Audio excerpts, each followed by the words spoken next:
power bank တစ်လုံးလေးလိုချင်တယ်အားသွင်းတာလည်းမြန်ရမယ်ကြိုက်တဲ့ device ကိုလည်းအားသွင်းလို့ရရမယ်ဈေးကလည်းအများကြီးမသုံးချင်ဘူးမျက်ရည်မထွက်ချင်ဘူးဆိုရင်ဒီဗီဒီယိုကိုအဆုံးထိကြည့်လိုက်ဒီကောင်ကလွဲလို့ရှိရင်ရွေးချယ်စရာလောလောဆယ်မရှိဘူးဒီဈေးထဲမှာဆိုရင်ပြောတာဆိုတော့ကျွန်တော်ဗီဒီယိုစရိုက်တဲ့အချိန်ပေါ့နော်ဒီဗီဒီယိုကိုစရိုက်ဖို့အတွက်ပြင်တဲ့အချိန်မှာတကောင်ကျွန်တော်အားသွင်းလိုက်တာအခု68ရာခိုင်နှုန်းရှိနေပြီစဉ်းစားကြည့်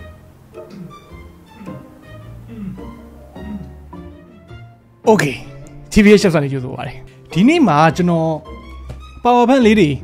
တစ်ချက် review လုပ်ပေးမယ်ပေါ့နော် power bank လေးတွေဆိုတဲ့အချိန်မှာဘာမဆိုကထုတ်တဲ့ power bank ပေါ့နော်သူတို့ကအသစ်ထုတ်ထားတဲ့ line up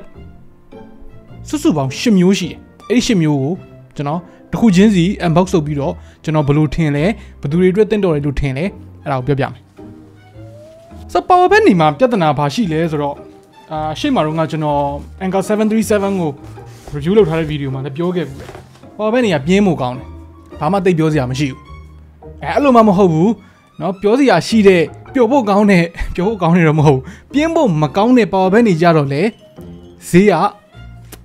လုံးဝမိုးပေါ်မှာဆိုတော့အဲ့ဒီကောင်ကြီးရဲ့ဂျားတွေက cap လေးကိုဘာမဆိုကဖြည့်ပေးနိုင်မလားကြည့်အောင် my god okay ဆိုတော့ကျွန်တော်ရှိမှတော့ပစ္စည်းတွေချထားပြီပေါ့နော်ခဏလေးနည်းလေးပြန်ဖယ်ထားလိုက်ဆိုတော့အသေးဆုံးကောင်ကနေစပြောအောင်အသေးဆုံးဘာရှိမလဲလောလောဆယ်တွေ့ရတဲ့အထဲမှာတော့ဒီကောင်အသေးဆုံးပဲဒီကောင်ရဲ့နာမည်က mini mic တဲ့ဒီကောင်က 1000 mAh iOS ရော Android ရောနှစ်ခုစလုံးအတွက်အဆင်ပြေတယ် iOS အတွက်ကို20W fast charging Android အတွက်ကို22.5 fast charging ရမယ် okay ဆိုတော့ထောင်းလေးကိုကြည့်လိုက်အောင် packaging ကတော့ဘာမှ fancy မပါဘူးအထဲမှာအမှမပါဘူးပေါ့နော် power bank ပဲပါမယ်ဆိုတော့ဒါကတော့ mini mic 1000 mAh ကုတ်တင်လေးလုပ်ပေးထားတာလေးကမိုက်တယ်သူရဲ့ဒီအပြင်ဘက် outer coating ကိုဘာမဆိုရဲ့အယောင်သုံးထားပြီးတော့အပေါ်မှာကျတော့ chrome နဲ့ damn ဆိုတော့ဒီကောင်မှာ digital display လည်းပါမယ် power bank နေမှာ digital display မပါတော့စိတ်ညစ်ဖို့ကောင်းတာမရှိဘူးကျွန်တော်ကသိမလားpower bank နေဆိုလို့ရှိရင်ဗျာကိုယ့်ရဲ့ power bank ကဘလောက်ကြံနေလဲဆိုတော့အတိအကျသိရမှကြိုက်တယ်တချို့ကောင်လည်းဆိုလို့ရှိရင်မီး3လုံးတို့မီး4လုံးတို့အဆင်မပြေဘူးအထူးသဖြင့် power bank ကြီးရင်ကြီးသလိုအဲ့ဒါပို့ပြီးတော့အဆင်မပြေဘူးဒါပထမတစ်လုံးအလေးချိန်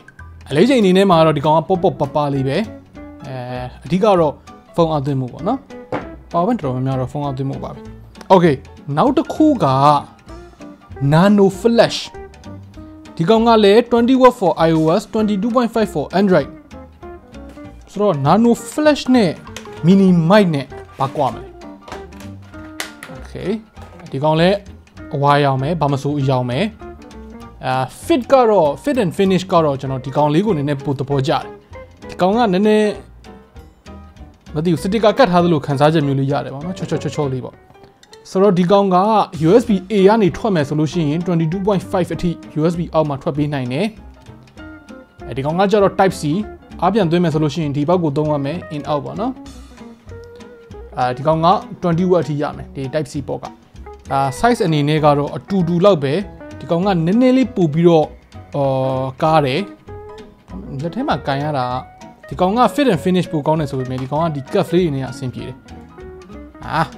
ဒီကောင်လေ LED display ပါတယ်ဆိုတော့ဒီနှစ်ခုကတော့အရင်တော့မကွာဘူး preference ပေါ့နော်ကိုကြိုက်တဲ့ဟာကိုဝယ်ပေါ့ 1000 mAh မှာနောက်ဆုံးတစ်လုံးဒီကောင်ကကျွန်တော်အကြိုက်ဆုံးပဲအဓိကတော့သူ့ရဲ့ design ကြောင့်ပေါ့နော်ကျွန်တော်အကြိုက်ဆုံးပဲလို့သာပြောတာဖွင့်တော့မကြည့်ရသေးပါဘူးတကယ်တမ်းကတော့ okay ဒီကောင်းရဲ့ design ကလာအနေထားတော့ဒီလိုမျိုးလေးပေါ့နော်ဖောက်မြင်ရတဲ့ပုံစံမျိုးလေးပေါ့ဖောက်မြင်ရတဲ့ပုံစံမျိုးလေးမဟုတ်ဘူးတကယ်ကိုဖောက်မြင်ရတာsticker ကတ်ထားတာမျိုးဘာမျိုးမဟုတ်ဘူးဒီလိုဘေးကနေကြည့်လိုက်လို့ရှိရင်တကယ်ဖောက်မြင်ရတာမှန်သိတာစေတယ်ဒီကောင်ကကြတော့ USB A ကိုအောက်ပေါ့နော်ဒီဘက်တစ်ဖက်မှာတစ်ခုဒီဘက်တစ်ဖက်မှာတစ်ခုဒီဘက်မှာကျတော့ USB Type C in Type C out နှစ်ခုစလုံးရတယ်ဒီကောင်ကလည်း Android အတွက်ကို 22.5W iOS အတွက်ကို 20W အော် power bolt လို့ခေါ်တယ်ဆိုတော့nothing phone တို့ဘာလို့ design language လေးတွေကိုကြိုက်တယ်ဆိုလို့ရှိရင်ဒီကောင်လေးကအဆင်ပြေလိမ့်မယ်တခုကျွန်တော်သတိထားမိတာဒီကောင်လေးတွေက size လေးတွေကသေးသေးလေးတွေဒါပေမဲ့ size တော်တော်သေးတဲ့အထဲမှာသူက input output ကိုနေရာအများကြီးပေးထားနိုင်တယ်ပေါ့နော်ဒီသေးသေးလေးမှာ 3ခုပါတယ်ဆိုတော့အဲ့ဒါလေးကိုသဘောကျတယ် Okay နောက်တစ်ခုSupercell Dynamo ဘယ်ဟာရင်ဖောက်ရင်ကောင်းမလဲ Dynamo ရင်ကြည့်လိုက်မယ်နော်ဆိုတော့ 1000 mAh ကပြီးသွားပြီပေါ့နော်အခုကဒါ 2000 mAh ဖြစ်သွားပြီဟေးဆိုတော့ 2000 mAh ဖြစ်သွားတဲ့တူဒီကောင်ကနည်းနည်းလေးတော့ weight ကနည်းနည်းပိုစီးလာတယ်ပေါ့နော်အော်နေတခုသတိထားမိတာရှိသေးတယ်ကျိုးလဲပါလာပြီ1000 mAh မှာကျိုးမပါဘူးဒီကောင်မှာတော့ကျိုးတိုတိုလေးပေါ့နော် PC လေးပါတယ်A2C လေးပေါ့ Okay ဒီကောင်ရဲ့အယောင်က MacBook သမားတွေဆိုလို့ရှိရင်ရင်းနှီးလိမ့်မယ်ပေါ့နော်ဒါ space gray အယောင်နဲ့ဆင်တယ်plastic body ပဲဆိုပေမဲ့ quality လေးမဆိုးဘူးပေါ့နော် plastic quality လေးမဆိုးဘူးဒီဘက်ကဒီ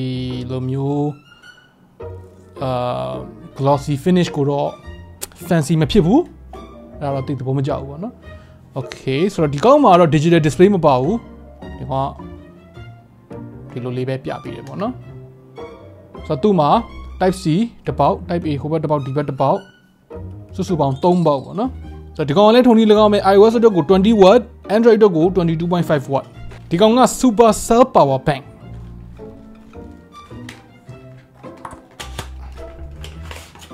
ဒီ Supercell နဲ့ရှေ့တုန်းက Dynamo နဲ့ပါကွာလေ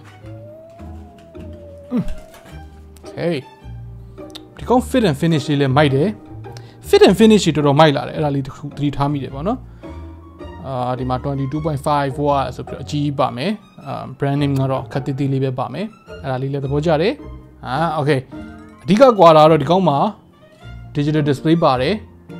ထုံးစံတိုင်းပဲ C က20 watt A က 22.5 watt ရမယ်တူတူပါပဲဆိုတော့ဒီကောင်နဲ့ဆိုလို့ရှိရင်ကျွန်တော်တို့ဒီကောင်လေးနည်းနည်းပို့သဘောကျတယ်အဓိကအားဖြင့်တော့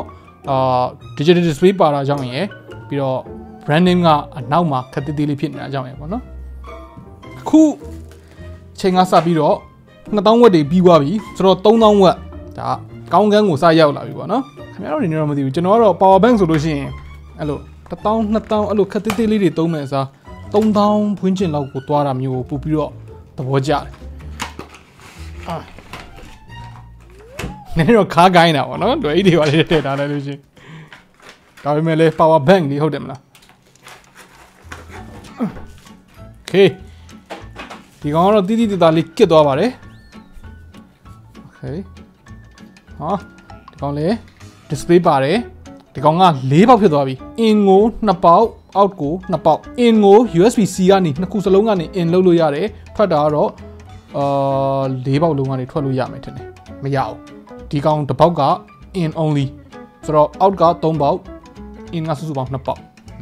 အဲ့တော့တော့ရမယ်လို့နော်ဆိုတော့ဒီကောင်က robust power bank 3000 mAh input output speed ကအတူတူပဲ20 watt 22.5 watt အဲ့ဒါတွေအတူတူပဲဒီကောင်မှာတစ်ခုသဘောကျတာဒီဘေးကခလုတ်လေးပေါ့နော်အဲ့ခလုတ်လေးက metal finish လေးအဲ့ဒါလေးမိုက်တယ်ပြီးတော့logo ကအောက်မှာဆိုတော့ဒီဘေးပတ်လည်မှာဘာဒီဇိုင်းမှမပါဘူးဘာစာလာမှမပါဘူးအဲ့ဒါကိုသဘောကျတယ် Okay နောက်တစ်ခုက2800 mAh နဲ့တွားလိုက်ဒီကောင်လေးနဲ့တွားလိုက်ဆိုတော့ဒီကောင်ကထဲမှာဘာမှမပါဘူးဘာဖြစ်လို့လဲဆိုတော့ကျွန်တော်ဖောက်ပြီးသားဖြစ်နေလို့ Okay ဒီ power bank ကဘာမဆိုအခုအစ်စ်ထုတ်တဲ့အထဲမှာကျွန်တော်အကြိုက်ဆုံး power bank ဘာဖြစ်လို့လဲဆိုတော့ရှင်းပြမယ်ဒီကောင်ကအခုဒီနေ့လုပ်တဲ့ဗီဒီယိုထဲမှာဈေးအကြီးဆုံး power bank ဒါပေမဲ့ဘက်ထရီကအကြီးဆုံးမဟုတ်ဒီကောင်ရဲ့ဘက်ထရီက2800အတိအကျပြောမှဆိုလို့ရှိရင်2800ပေါ့နော်ဒါဆိုဘာဖြစ်လို့ဈေးကြီးနေရတာလဲဆိုတော့ဒီကောင်က100 watt အထိရတယ်100 watt အထိရတာဖြစ်တဲ့အတွက်ကိုဖုန်းကိုပဲအားသွင်းမလား iPad ကိုပဲအားသွင်းမလားကိုယ့်ရဲ့ laptop ကိုပဲအားသွင်းမလားအကုန်လုံးသုံးလို့ရတယ်အဲ့ဒီတစ်ချက်ကပိုးစိုးပစက်မိုက်တယ်အထွက်ပဲမြန်တာမဟုတ်ဘူးအဝင်ကလည်းမြန်တယ်အဝင်ကလည်းဒီကောင်က100 watt အထိဝင်တယ်ဆိုတော့ဒီကောင်ကိုသွင်းရတာဘယ်လောက်မှမကြောက်ဘူးတနာရီဝင်းကျင်လောက်ဆိုလို့ရှိရင်ဒီကောင်အပြည့်တယ်ပေါ့နော်ကျန်တဲ့တခြားဒီကောင်လေးတွေကတော့20 watt 22 watt အဲ့လောက်တွေနဲ့အားသွင်းရမှာဆိုတော့နည်းနည်းကြာမယ်ပေါ့နော် power bank ကိုအားသွင်းရတာနည်းနည်းကြာမယ်ဒီကောင်ကအသွင်းမြန်တယ်အထွက်မြန်တယ် ပြီးတော့ဒီရှေ့တော့ကအကောင်လိုမျိုးပဲ branding နေမပါဘူး branding ကဒီအောက်မှာပဲမဆိုတဲ့ဟာလေးခက်မိန်လေးပဲပါတယ်ပေါ့နော်ဆိုတော့ကိုကROG Ally လိုမျိုး power တိတ်မခံတဲ့ power အသုံးလဲနည်းနည်းကျန်းတဲ့ gadget တွေသုံးတယ်laptop ကိုပို့ပြီးတော့ power ခံစေခြင်းနဲ့အဲ့လိုလူမျိုးတွေတို့ကဒီကောင်ကလွဲလို့ရှိရင်ရွေးချယ်စရာတော်တော်စဲမရှိဘူးဒီဈေးထဲမှာဆိုရင်ပြောတာမှန်တယ်ဒီကောင်ထက်အားနည်းနည်းပုံမြန်တဲ့เนาะ140 watt တို့ပါတော့ရှိတယ်ဒါပေမဲ့ဈေးကပိုးစိုးပစက်ကြီးသွားပြီဗျာဒီကောင်ကကျွန်တော် review လုပ်ခဲ့တဲ့ Anchor ရဲ့၄ပုံတစ်ပုံလောက်ပဲဈေးရှိတယ်ဈေးက2သိန်းမပြည့်ဘူးပေါ့နော်2သိန်းအောက်မှာပဲရှိတယ်ကျွန်တော်ရိုက်နေတဲ့အချိန်မှာပြောတာကျွန်တော်ဒီဗီဒီယိုမှာဈေးတွေကိုအဓိကထည့်မပြောတာအကြောင်းရှိတယ်အဲ့ဒါကတော့ဈေးတက်ကြလေးတွေရှိတယ်ပေါ့နော်ဒေါ်လာဈေးကထုံးစံတိုင်းပဲလောဈေးမှာမငြိမ်တဲ့အတွက်အဲ့ဒါလေးကအတိအကျထည့်ပြောလို့မရဘူး description ထဲမှာကျွန်တော်တို့ရေးပေးထားမယ်ဒါမှမဟုတ် comment မှာပြီးတော့ update လုပ်ပေးမယ်ပေါ့နော် okay ဆိုတော့ဒီကောင်ကိုပိုးစိုးပစက်သဘောကျတယ်နေတိုင်းနှီးပါသုံးဖြစ်တယ်အဓိကကတော့ဒီကောင်ကအားသွင်းရတာမြန်တယ်ဆိုတော့ဒီကောင်မှာအားမရှိနေဘူးဆိုလို့ရှိရင်လည်းကျွန်တော်အိမ်ရမထွက်ခင်မှာ100 watt လောက်နဲ့အမြန်သွင်းလိုက်လို့ရှိရင်ကိုရေချိုးပြီးအင်ကြီးလဲပြီးတဲ့အချိန်မှာဒီကောင်အနည်းဆုံး50 to 60% လောက်ကတော့ရှိနေပြီဆိုတော့ကျွန်တော်ဗီဒီယိုစရိုက်တဲ့အချိန်ပေါ့နော်ဒီဗီဒီယိုကိုစရိုက်ဖို့အတွက်ပြင်တဲ့အချိန်မှာဒီကောင်ကိုကျွန်တော်အားသွင်းလိုက်တာအခု68%ရှိနေပြီစဉ်းစားကြည့်အဲ့ဒီ68%ကဖုန်းကိုအားသွင်းမယ်ဆိုလို့ရှိရင်3ခါလောက်သွင်းလို့ရတယ်โอเคဒီကောင်ညှိုးတာနည်းနည်းများသွားပြီပြောတာနည်းနည်းများသွားပြီဆိုတော့ဒီကောင်နဲ့ဗျောင်းမြန်ပေါ့နော်အားသွင်းတာအားထွက်တာတော့မမြန်ဘူးဒါပေမဲ့ size ကအရေးကြီးတယ်ပေါ့နော်ကြီးမှကြိုက်တယ်ဆိုလို့ရှိရင်ကြတော့ဒီကောင်ရှိတယ်ဒီကောင်ကိုကျွန်တော်နာမည်ပေးထားတာတော့ power bank မဟုတ်ဘူးဒီကောင် power container သူရဲ့တကယ်နာမည်အရင်ကတော့ Hercules ဒီကောင်က6000 mAh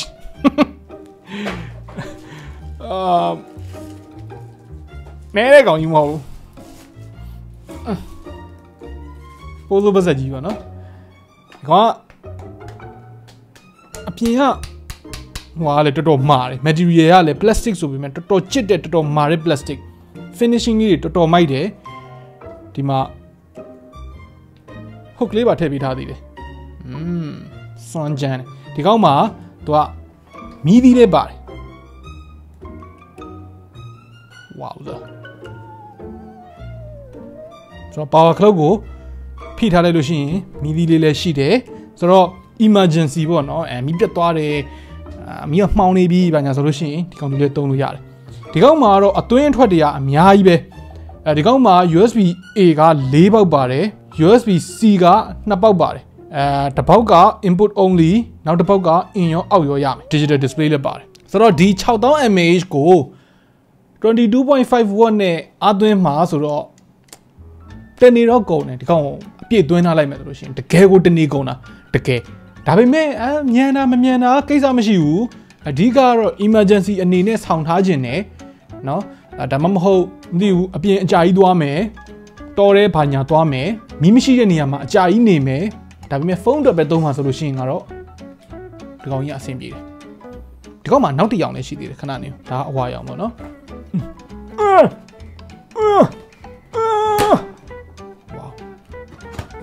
ဝေါ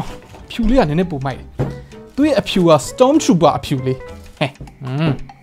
သူရဲ့အဖြူနဲ့ဒီအပေါ်ကလိမ်မော်ရောင်လေးနဲ့ accent လေးကတော်တော်မိုက်တယ်ဒီ accent ရောင်လေးနဲ့ပါလာကိုက်နေတာ74% ရှိတယ်964 42လောလောဆယ်ဒီကောင်ထဲမှာ4000 mAh ကျော်အားရှိတယ်4000 mAh battery ပါတဲ့ဖုန်းတစ်လုံးကိုသွင်းမယ်ဆိုလို့ရှိရင်